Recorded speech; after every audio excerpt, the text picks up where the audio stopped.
Avi Meyers, Northtown Neighborhood News Magazine, Segment 2. Thanks, Sonny Hersh, entire technical crew.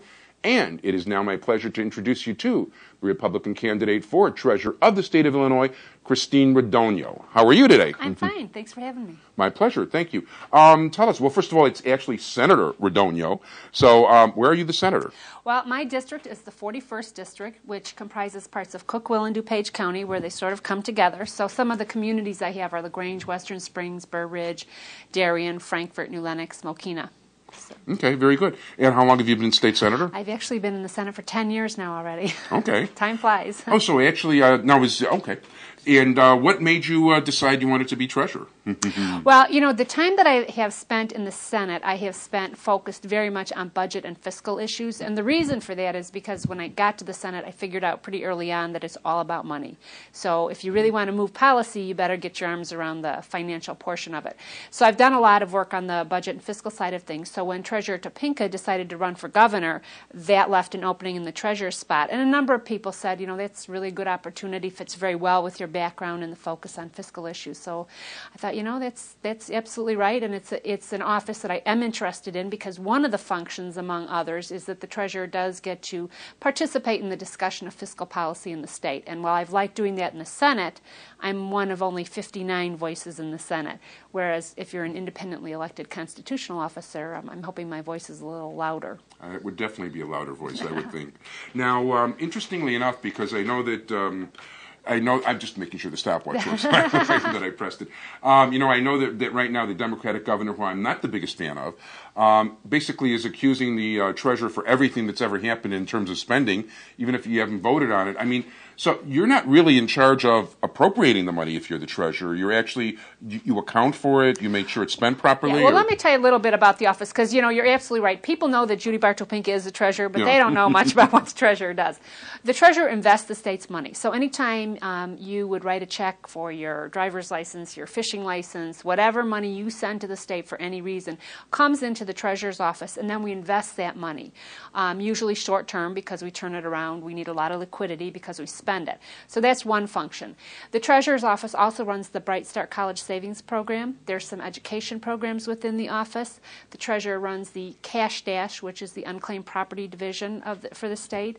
And then, as I said, we do participate in the shaping of fiscal policy in that the treasurer actually has a sign-off on both short-term borrowing and fund transfers. So there's a direct connection there with the budgeting process.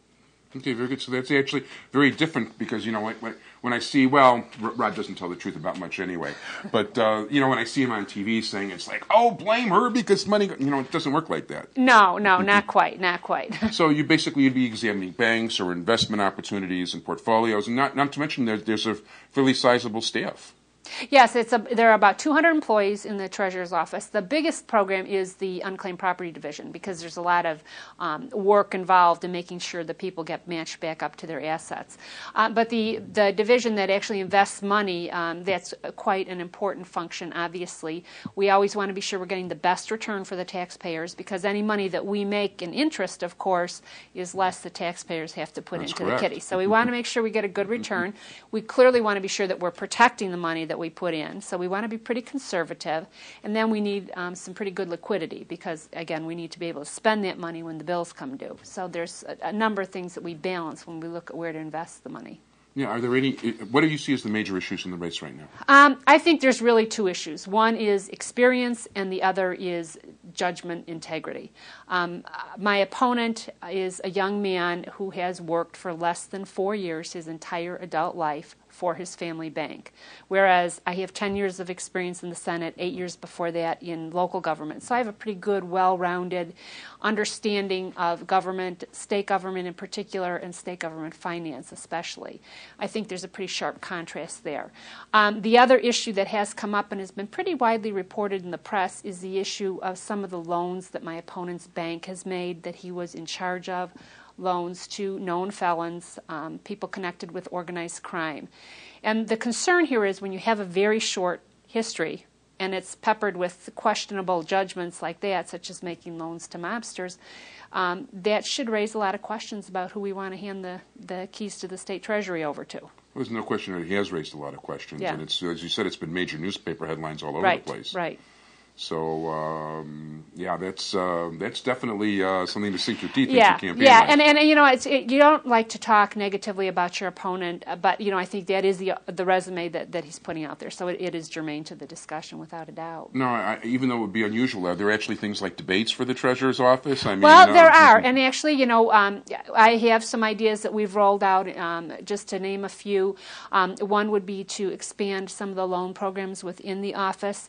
The loan program is a low-interest loan to further some public good, whether it's in the agricultural community or helping build daycare centers or helping create jobs. We have low-interest loans to help people achieve those things. Within the education division, one of the things I'm particularly interested in is developing sort of an education program for college students with respect to credit. A lot of our young students go away to college.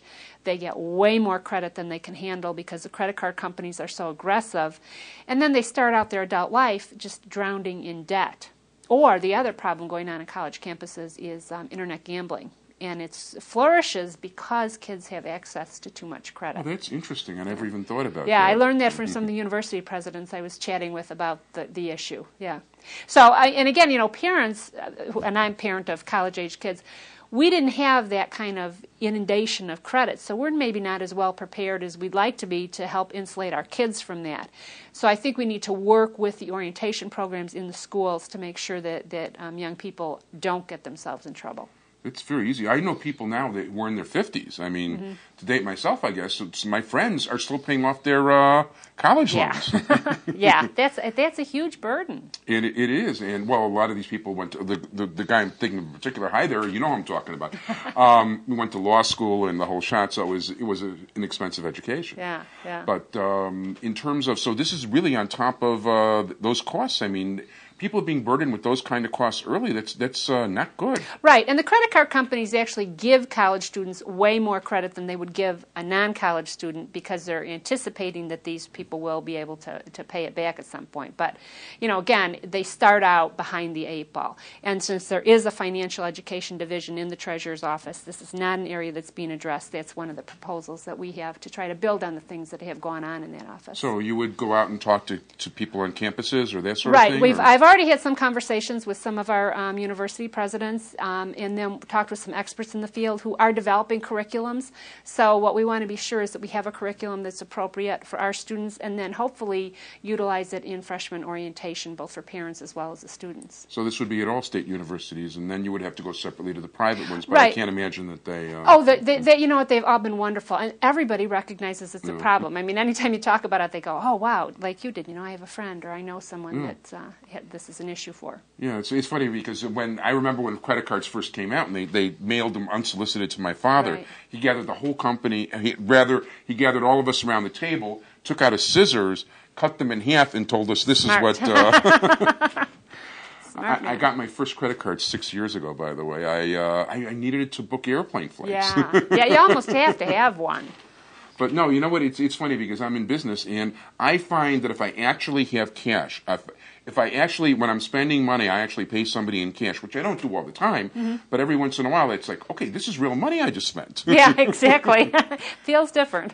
Yeah, I actually, well, I'm in the printing business, and I printed forms, and I went to pay the guy, and I figured first time I'm doing business with him, I'll impress him. I'll pay cash. I brought like $2,300. It was a large job, you know. I bring cash to the guy, and the guy says, I can't take that. Yeah. And I had to drive 10 miles back north and, you know, go get a check to give the guy. Oh, gosh.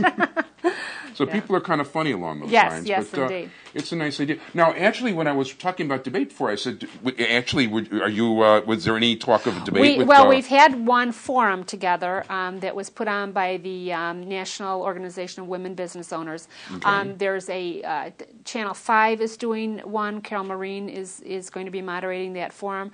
The Tribune editorial board will be the two of us together, and then I think we have a couple of others. The City Club is doing one, and that'll be at Maggiano's, I believe, downtown in early October. So we do have some dates set up, and I'm quite looking forward to those. That sounds good. Well, you definitely speak well. You know, you definitely know how to talk. There's no question about it. So what else can you? What kind of campaign? I mean, how do you run a campaign for treasurer? Right, right. Well, it's interesting. It's a very big state. Yeah. The main thing is to get out, and people want to have a name and a face. So it's not different than running locally in that you're trying to meet as many people as possible, but you have a much bigger area to go in. Our strategy was kind of to work downstate, central and southern Illinois over the spring and summer, and then focus back up here in Chicago, Cook, and the Collier counties for the fall. So we're trying to now focus in this area. Historically in the past, of course, it's outside of Chicago is where you're going to find most Republicans. Mm-hmm.